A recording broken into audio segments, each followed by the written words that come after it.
Tuelekee kaunti namba 27 ambapo ugonjwa wa kupooza kwa ubongo umekuwa tatizo kubwa kwa Wakenya wengi kutokana na gharama ya juu ya matibabu.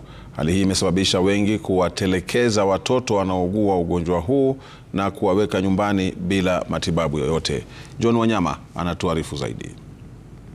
Taswira katika kituo hiki cha kushughulikia wagonjwa wa kupooza kwa ubongo ni kama hii. Mtoto huyu ana umri wa miaka 18 ila muonekano wake ni wa mtoto mdogo. Hana uwezo wa kujifanyia lolote. Mama yake anasimulia jinsi ugonjwa wa mtoto huyu ulivyosambaratisha ndoa yake na hata kumfanya apoteze kazi. Iliniathiri kabisa kimaisha kwa juu baba watoto alitoroka tangu nipate mtoto wa cerebral palsy, so ilibidi ajitoe. Njoki akiwa na miaka 2, akiwa na miezi 2 I mean. So hata mama yako anakureject.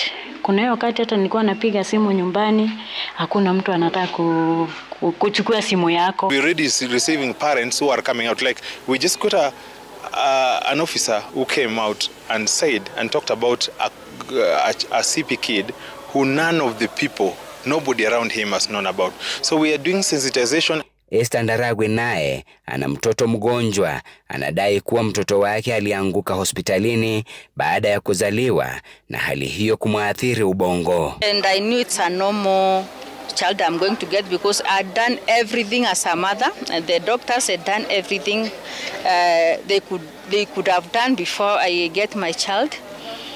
Waking up, I got my child in ICU, having convulsed immediately after the fall.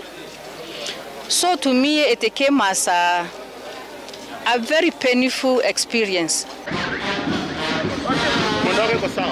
Msafara huu unanogeshwa na nyimbo zinazoimbwa na kikundi cha Bereans jijini Eldoret, kaunti ya Uasin Gishu, ni wa kutoa uhamasisho kwa wakaazi kuhusu ugonjwa huo na kuchangisha pesa za kuwasaidia wagonjwa. No, some parents are living in denial because if you cannot just come out and say my child is suffering from, some are hiding because they fear what the community will say. Na kwa umma, the Kenyan society at large, tuweze kushikana pamoja, tuwe na moyo wa undugu ili tuweze kuwa support wale ambao wamezaa watoto wenye changamoto kama hizi.